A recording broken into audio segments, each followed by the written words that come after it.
नमस्कार दोस्तों, आप सभी को योगिनी एकादशी की हार्दिक बधाई एवं अनंत शुभकामनाएं। एकादशी का दिन बहुत ही महत्वपूर्ण होता है।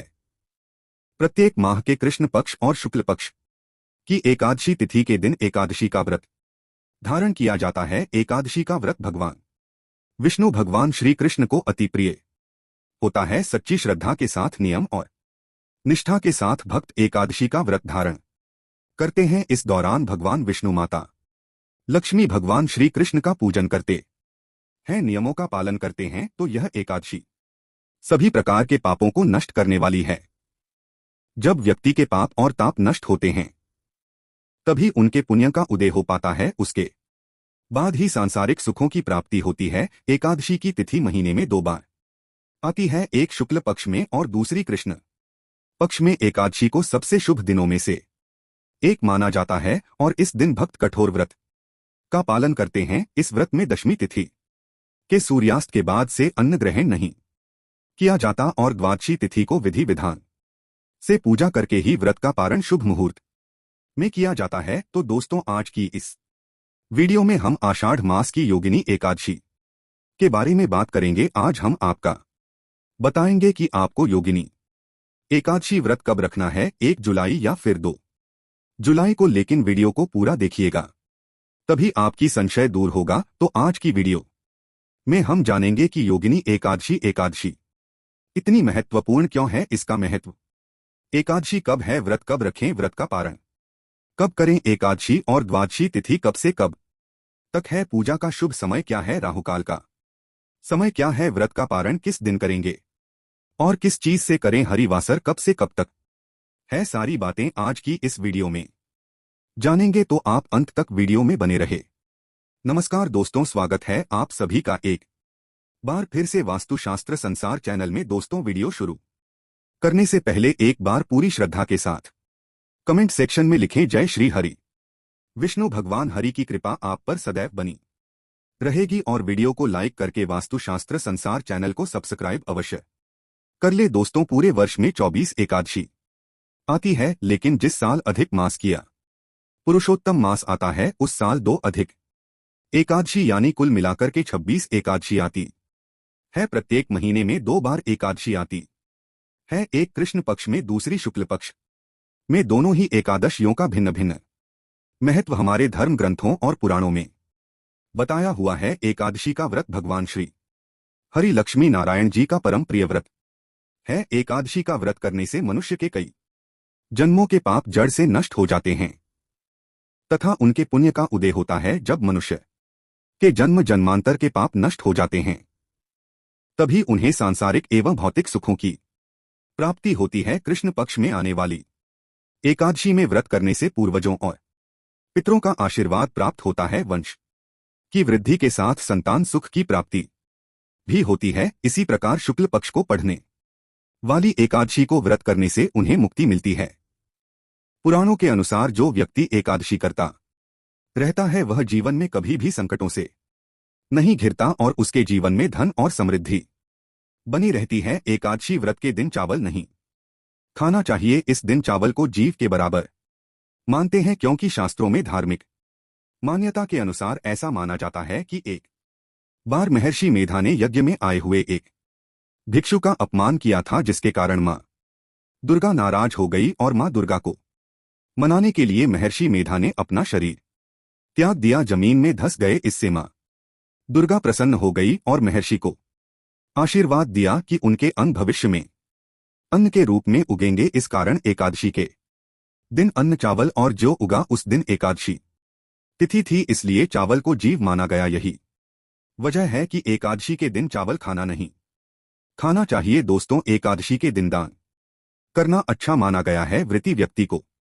इस दिन सामर्थ्य के अनुसार वस्त्र, जल, आभूषण, आसन, पंखा और फल इत्यादि का दान करना चाहिए। मान्यता है कि इस दिन जल से भरे कलश का दान करने से बहुत अधिक पुण्य प्राप्त होता है। लेकिन इस दिन चावल और आटा को दान करना इस दिन निषेध है। यह दोनों चावल और आटा और अगले दिन द्वादशी के दिन दान करना चाहिए। श्रीमद् भगवत गीता में भगवान श्री कृष्ण जी ने अर्जुन को उपदेश देते हुए कहा था कि संपूर्ण व्रतों में एकादशी का व्रत मेरा ही स्वरूप है, इस कारण एकादशी के व्रत की महिमा ज्यादा हो जाती है और आषाढ़ मास के कृष्ण पक्ष की एकादशी को योगिनी एकादशी के नाम से जाना जाता है। एकादशी योगिनी एकादशी कहलाती है। स्कंद पुराण के अनुसार आषाढ़ महीने में भगवान विष्णु के 5 अवतार भगवान वामन की पूजा करने का विधान है। क्योंकि इस महीने के देवता भगवान वामन ही है, इसलिए आषाढ़ मास की दोनों एकादशी और द्वादशी तिथियों पर भगवान वामन की विशेष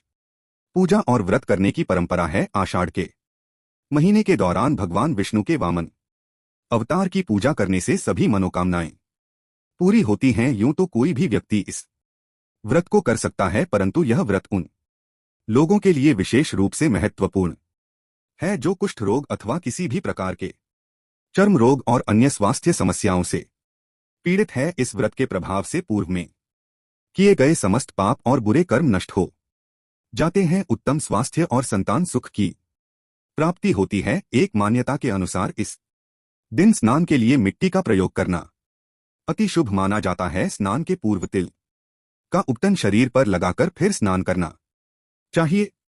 प्रिय भक्त गणों, आप इस एकादशी का व्रत धारण करते हैं, अत्यंत ही श्रेष्ठ है। लेकिन किसी भी कारणवश मान लीजिए आप इस एकादशी का व्रत नहीं कर पाते हैं, तो भी आज के दिन आपको भगवान श्री हरि विष्णु की विधि विधान से पूजा जरूर करनी चाहिए। क्योंकि आज के दिन अगर आप बिना व्रत किए भी भगवान श्री हरि की पूजा आराधना करते हैं, उनके मंत्रों का जप करते हैं, तुलसी दल युक्त भोग उन्हें अर्पित करते हैं और आज आपको किसी भी प्रकार से तामसिक चीजों का सेवन नहीं करते हैं, जैसे कि लहसुन, प्याज, मांस, मदिरा, इन चीजों का त्याग कर दीजिए। व्रती दशमी के दिन एक समय शुद्ध और सात्विक भोजन करें। दशमी के दिन चावल, शहद, लहसुन, प्याज, मांस, मदिरा, मसूर की दाल, कटहल की सब्जी का उपयोग भोजन के रूप में नहीं करना चाहिए। दशमी के दिन पराय अन्न अर्थात दूसरे के घर का भोजन नहीं करना चाहिए। ब्रह्मचर्य व्रत का पालन करें। एकादशी के दिन सुबह जल्दी उठ करके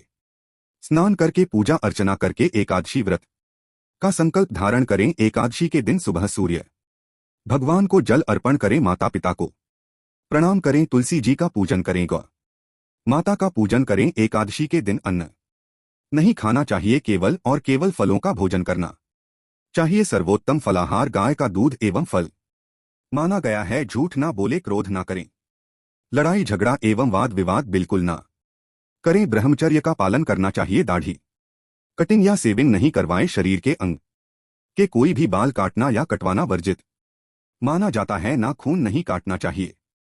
किसी भी प्राणी का, किसी भी मनुष्य का, किसी भी जीव का अपमान या अनादर ना करें। दिन में सोना नहीं चाहिए। रात्रि में जागरण करें। पूजन पाठ करके ब्राह्मण देवता के मुख से की एकादशी व्रत कथा का श्रवण आपको करना चाहिए। कथा सुनने के बाद ब्राह्मण देवता को यथाशक्ति दक्षिणा अवश्य प्रदान करें और अगले दिन शुभ मुहूर्त में ही एकादशी व्रत का पारण आपको करना चाहिए। पारण का अर्थ होता है व्रत खोलना या व्रत का समापन करना। एकादशी के दिन आप चाय कॉफी पी सकते हैं, कोई दोष नहीं लगेगा। लेकिन ध्यान रखें, आपको इस दिन फलाहार में हल्दी का उपयोग नहीं करना चाहिए। एकादशी के दिन पान नहीं खाना चाहिए। एकादशी के दिन कोई भी अभय भक्षण जैसे लहसुन, प्याज, मांस, मदिरा का उपयोग नहीं करना चाहिए। एकादशी के दिन घर में चावल का उपयोग नहीं करना चाहिए। चावल बनाना भी नहीं चाहिए और चावल खाना भी नहीं चाहिए और चावल इस दिन पूजा में भी उपयोग नहीं करना चाहिए। एकादशी के दिन यदि आप एकादशी व्रत तो अवश्य करें, सभी नियमों का भी पालन करें। लेकिन अगले दिन जब आप व्रत का पारण करते हैं तो सूतक की अवस्था में जल या तुलसी पत्र या फल या फलाहारी वस्तु से व्रत का पारणा कर सकते हैं। यदि आप यात्रा में है या कहीं बाहर है और पूजा पाठ या पारणा की व्यवस्था नहीं हो पा रही है, तो आंख बंद करके मानसिक रूप से मन में सभी वस्तु का, सभी विधि का ध्यान करते हुए यदि आप एकादशी व्रत करेंगे तो आपको एकादशी पूजा का व्रत का पूरा पुण्य प्राप्त होगा। क्योंकि हमारे धर्म ग्रंथों और पुराणों में मानसिक पूजा का भी विधान बताया गया है। और इसी तरह यदि कोई माताएं बहनें मासिक धर्म पीरियड की अवस्था में रहती हैं तो ऐसी अवस्था में भी उनको व्रत करना चाहिए। व्रत के नियमों का भी पालन करना चाहिए, लेकिन उनको भगवान का स्पर्श या पूजन अर्चन नहीं करना चाहिए। साथ ही जो माताएं बहनें गर्भावस्था में हैं, गर्भवती है तो उनको अपने बालक का, अपने शिशु का, गर्भस्थ बच्चे का ध्यान रखते हुए ही एकादशी व्रत करना चाहिए। अच्छी प्रकार से फलाहार करके वह व्रत कर सकती हैं, लेकिन कोई भी इस दिन गलत काम ना करें, किसी भी प्रकार का पाप कर्म बिल्कुल ना करें। सभी तरह से आपको अच्छे मन से, पवित्र अवस्था से एकादशी व्रत का नियम विधि विधान से पालन करके ही करना चाहिए। अगर जाने अनजाने में आपसे कोई त्रुटि हो जाती है, गलती हो जाती है तो प्रभु से आप क्षमा याचना अवश्य कर लीजिएगा। प्रभुत्व कृपा निदान है, दयालु है, आपको क्षमादान अवश्य ही प्रदान करेंगे। प्रिय भक्त गणों, श्री कृष्ण ने कहा है, राजन, यह योगिनी एकादशी का व्रत 88,000 ब्राह्मणों को भोजन कराने के बराबर फल देता है। इसके व्रत से समस्त पाप दूर हो जाते हैं और अंत में बैकुंठ लोक की प्राप्ति होती है। कहा जाता है कि इस व्रत को रखने से सफलता और सिद्धि मिलती है। परम कल्याणकारी योगिनी एकादशी के दिन की महिमा का वर्णन पुराणों और धर्म ग्रंथों में भी मिलता है। इससे जुड़ी एक पौराणिक कथा भी प्रचलित है। पुरातन समय में अलकापुरी का राजा कुबेर शिव भक्त था। हेममाली नामक एक व्यक्ति उनकी सेवा करता था, जो शिव जी की पूजा के लिए फूल लाया करता था। एक बार हेममाली अपनी पत्नी के प्रेम में पूजा के लिए फूल लाने से चूक गया। तब नाराज होकर कुबेर माली को श्राप दे डाला कि वो के वियोग में तड़पे और मृत्यु लोक में जाकर रोगी बन जाए। श्राप के कारण ऐसा ही हुआ। फिर एक दिन माली की भेंट मार्कंडेय आर्षि से हुई। आर्षि ने उसे योगिनी एकादशी का व्रत करने के लिए कहा। हेममाली ने इस व्रत को पूरे विधि विधान से किया और इस पुण्यदयी व्रत के प्रभाव से उसके सभी कष्ट दूर हो गए और वह अपनी पत्नी के साथ पुनः अलकापुरी में जाकर सुखपूर्वक रहने लगा। आइए जानते हैं योगिनी एकादशी शुभ मुहूर्त पारण के बारे में। लेकिन उससे पहले अभी तक आपने वीडियो को लाइक नहीं किया है तो वीडियो को लाइक करके वास्तुशास्त्र संसार चैनल को सब्सक्राइब अवश्य करें। ज्योतिष शास्त्र के अनुसार आषाढ़ मास के कृष्ण पक्ष की एकादशी 1 जुलाई सोमवार को सुबह 10:02 पर शुरू होकर अगले दिन 2 जुलाई मंगलवार को 8:42 पर समाप्त होगी। सनातन धर्म के अनुसार हम सब एकादशी का व्रत उद्या तिथि के दिन रखते हैं। उस दिन रखना श्रेष्ठ फल देता है।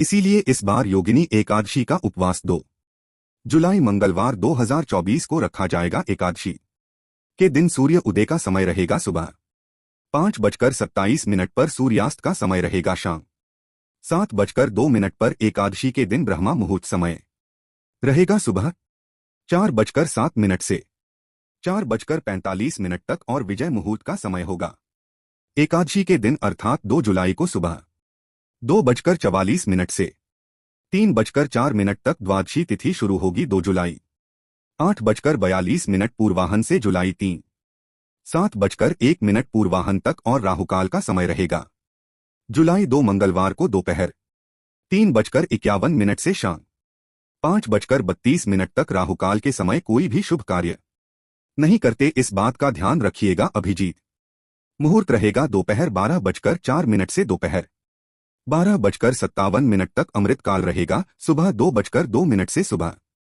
3:53 तक। इस बार योगिनी एकादशी का दिन बेहद खास है, क्योंकि इस दिन 1 या 2 नहीं बल्कि 5 शुभ योग का महासंयोग बन रहा है। ऐसे में इस दौरान किए गए कार्यों का शुभ फल मिलने की संभावना ज्यादा है। इस बार योगिनी एकादशी पर धृति योग, सर्वार्थ सिद्धि योग, त्रिपुष्कर योग, शिववास योग, बालव तैतिलाकरण योग का महासंयोग बन रहा है। एकादशी के दिन धृति योग बन रहा है। धृति योग इस दिन सुबह 11:01 तक रहेगा। इसके बाद शूल योग बन रहा है। धृति योग में भगवान विष्णु की पूजा करने का परम शुभ फल प्राप्त होता है। ज्योतिषियों के अनुसार माने तो इस दिन त्रिपुष्कर योग भी बन रहा है और यह योग 2 जुलाई को सुबह 8:42 से शुरू हो रहा है, जो अगले दिन 3 जुलाई मंगलवार को सुबह 4:04 तक रहेगा। जबकि सर्वार्थ सिद्धि योग 2 जुलाई को सुबह